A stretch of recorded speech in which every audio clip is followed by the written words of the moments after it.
Music is a universal language, bridging cultures and evolving through the contributions from people of different heritages. And some of the greatest are honored and celebrated at the Rock and Roll Hall of Fame. Located in downtown Cleveland on the shores of Lake Erie, the museum is celebrating Hispanic Heritage Month. They're highlighting inductees who helped shape the face of modern music.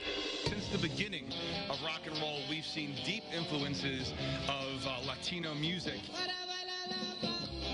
With this electric guitar, a young Richie Valens wrote his smash hit reinterpretation of a Mexican folk song, La Bamba.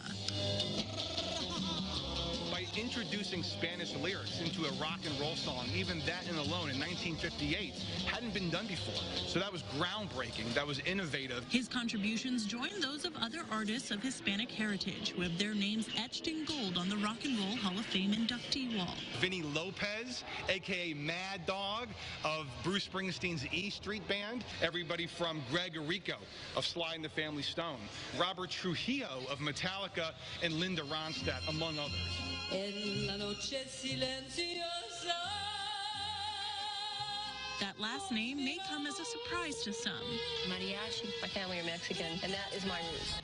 From her grandfather and previous generations, and recorded an entire album kind of celebrating her roots. Precious artifacts help tell these inductees' stories, like Trujillo's bass guitar, the satin vest worn by Errico, and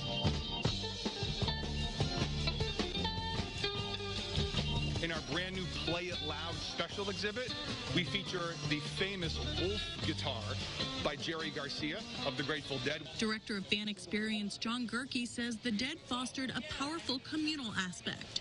Jerry Garcia always talked about how he tried to break down those barriers between performer and audience.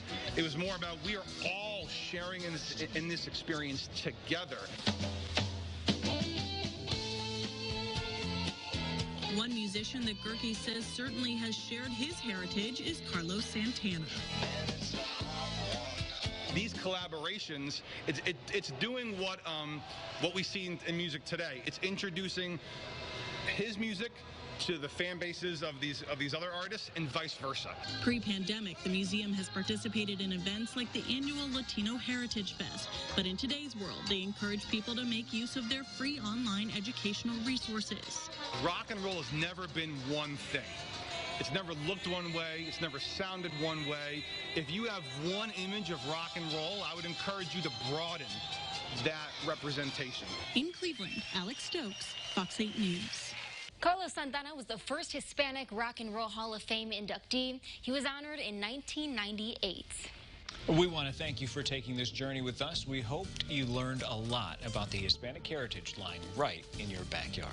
And although we've highlighted just a few, there are still hundreds, thousands more moments waiting to be discovered, moments you might discover yourself if you look closely enough. I'm Karina Rubio. And I'm Paul Cicchini. Thanks for joining us. This has been Hispanic Heritage, a special presentation of the